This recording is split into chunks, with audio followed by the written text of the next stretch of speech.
That's a two. Ooh.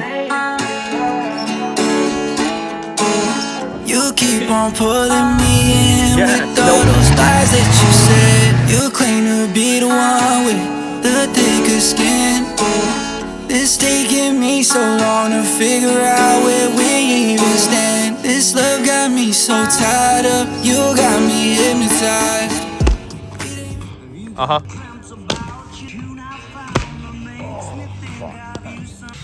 Who the fuck is vacuuming 10 o'clock at night on a Friday?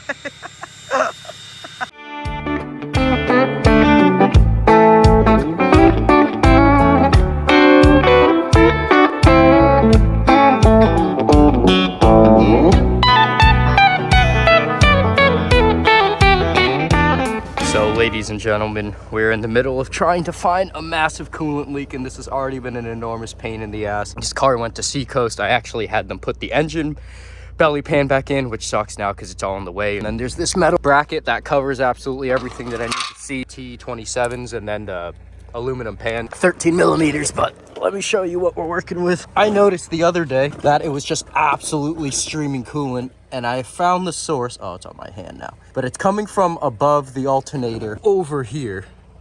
So that is my next problem. I have an update. I found the coolant leak, and it is this plastic coolant pipe.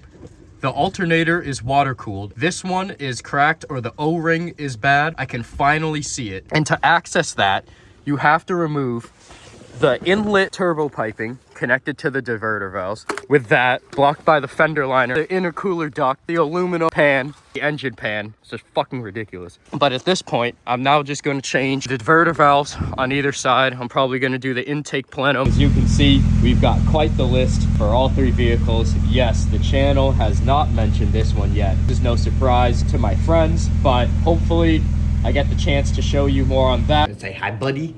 I haven't showed him on the channel for a long time. For those who are new, this is my now 2.5 Staffordshire Pit Bull Terrier. And his name is Rowdy, or Roddy, depending on how you pronounce Audi. But I've got a long list of things for the Panamera ordered. Today, we can do an oil change on it. Successfully made our first mess of the day. I suppose I misjudged how full it was. Now, if any of you are curious, this applies to all 4.8 liter cars. A 36 millimeter for the oil filter. That aluminum brace that I showed you earlier is in the way. So if you go to change the oil, absolutely remove. It'll just make your life so much easier. This is a Torx, well, it's really an Allen head, but I'm using a Torx 50. If you're not a jackass and have a sense of control, you can get it off with a Torx. We've got 100,000 quarts in the Panamera now. I just wanted to mention, the oil filter housing can never leak because it is part of the engine block. BMW. So the oil filter housing can never leak because there's no gasket because it's part of the engine block. BMW. So while she's up in the air, I'd as well repaint these front brakes because I've done them about 1.5 years ago and I never really properly put clear coat on them. The rear ones stay just fine because they don't see as much heat. Sanding these down, I'm gonna repaint them yellow and then acrylic clear coat on them. And the biggest thing is, you might know, I did this as a joke because I'm a funny guy. Now I'm a little more mature, but still a funny guy. I'm gonna replace the Ferrari logos with Porsche ones. This one is halfway in the process of being finished. These brakes are really easy to come apart. Just 2 T60s. And then you've got to disconnect the brake pad sensor over here. And then there is a metal retaining clip down here to hold the brake line. I'm very excited because I just got these new 100 watt or 200 watt, I don't remember, pods for the garage because my old ones just burnt out. Ignore the wiring, this whole place needs a renovation. Calipers cooking while I'm waiting for go fast parts. Before we can continue on, I actually noticed that my left rear tire is leaking air and these tires are brand new. I have to take it off and see if there's a nail or a screw in the tire. I actually hope so because that'd be the best case scenario. We didn't even say goodbye. Already trying to press rewind. So with the wheel off, we can do a further investigation. These are 21-inch HRE 792Rs, by the way. HRE stopped making this wheel a long time ago, and they are real 3-piece. You can go ahead and take a look at this tire now. But before we continue on diagnosing the wheel, I'm taking the masking tape off the calipers I painted the night before.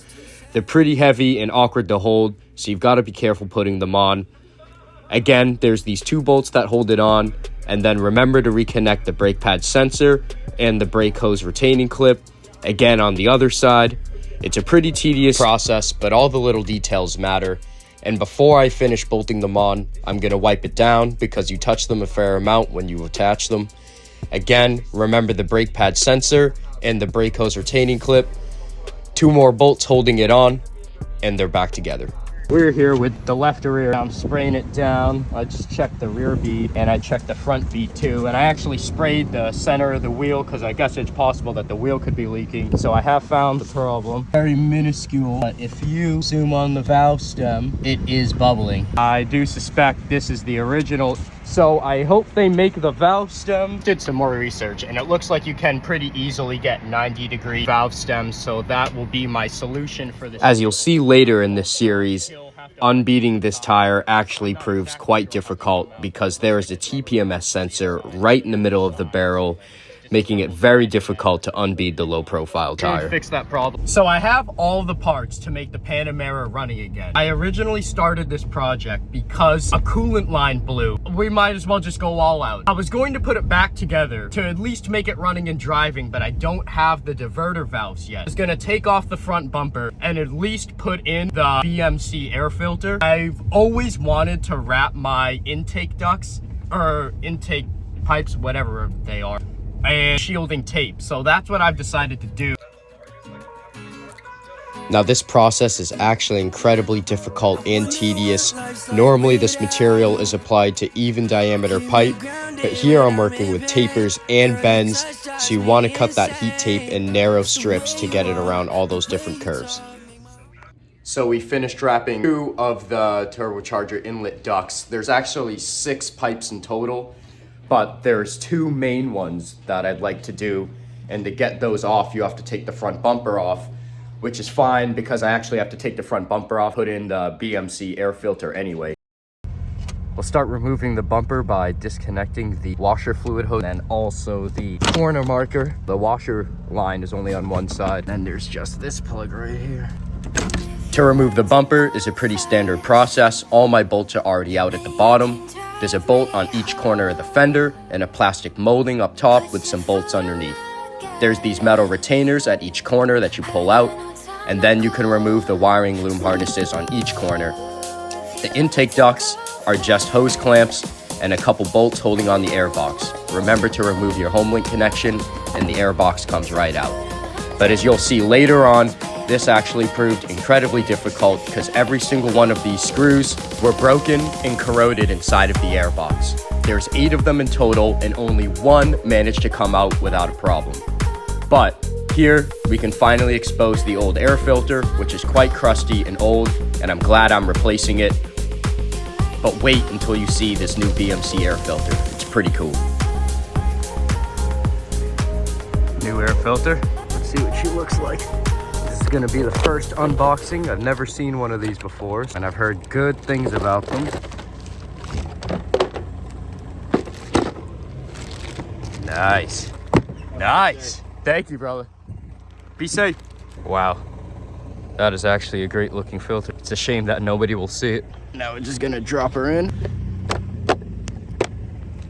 Nice. We can't quite put the bumper back together yet because I ran into a problem with the original air box where all the screws are Bluetooth 2-piece. I hope today that we can sort that out. But in the meantime, we can put the air intakes back together and see how they look inside the engine bay. Like I mentioned before, my whole reasoning for starting this entire project is because I noticed the Panamera had a coolant leak. This is the culprit of this entire operation. I would film myself trying to replace this, but I feel like it's gonna be somewhat difficult to shove myself in there and the camera, so I'm just gonna explain. Other than the space being extremely limited, the job is pretty straightforward. There's 1 bolt, 1 hose clamp, and 1 plastic clamp holding the hose into place. I'm gonna put a vice grip on the hose to try to prevent air from getting back into the system, and then put it all back together. So I guess as far as things go for working on a Porsche, that wasn't so bad. It definitely is tricky. because we don't have a lot of room in here. Fun fact, the old coolant fitting broke off into 2 pieces, which is definitely what would be causing that leak. Guess the last thing I have to do sucks. There we go.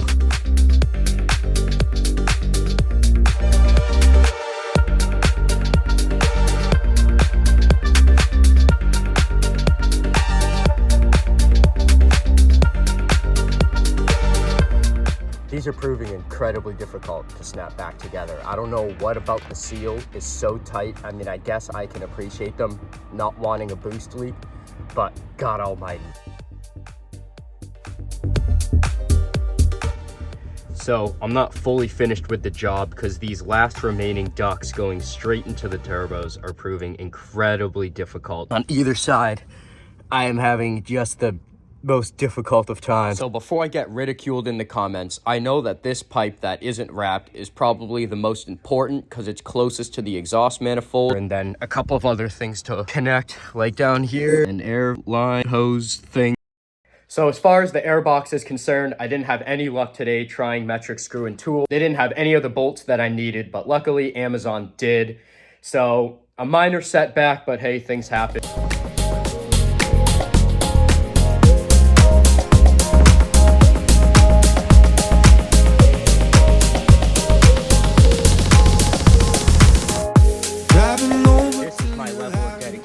We are in the pitch black, in the pouring rain. We were able to get all of the turbo inlets on. I got this pipe connected all the way to the top. We have our passenger side fully secure. And with the help of very precise engineering and specialty Porsche tools, I can't believe it. This is one of the most difficult things I've ever done. I don't know why it was so hard.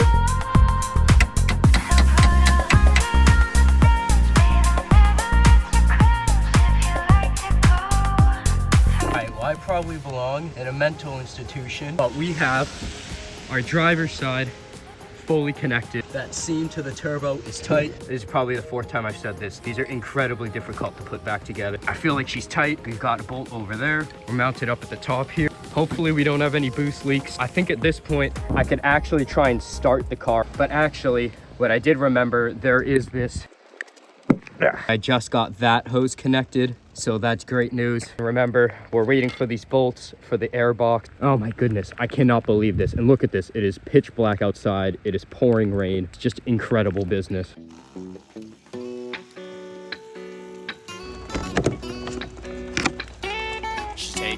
And I was exactly correct. There it is. So what we are going to do is pop this baby up. It's been weeks since I started this car. I'm gonna hook the NOCO up to it. And I suspect we'll probably have a number of fault codes because the entire front end is disconnected.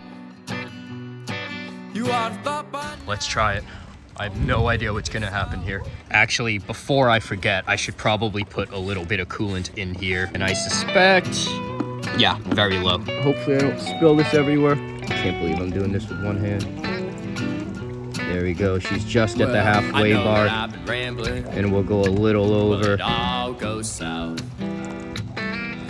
See if she's happy with that. Hopefully she starts some. Let's find out. Yes, no problem. So the 16-minute timer is up. I don't see any coolant leaking, so I'm hoping the problem is fixed.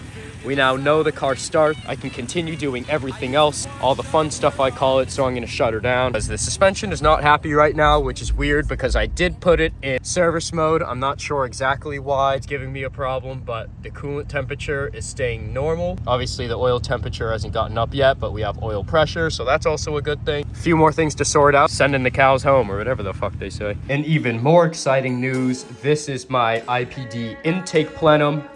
This box is a washer fluid tank, more specifically for the washer fluid pump. And the reason I bought this entire assembly is because it was easier and cheaper than getting the genuine part from Porsche. As you can see here, it was $122 for just the pump. And yes, you can buy them much cheaper, but I've done that in the past and it completely kicked my ass, so I figured it wasn't worth it. Only a couple more parts left I'm waiting for. Hopefully we can all button this up before major snowfall, because I'm screwed if not. And the car's on jack stand.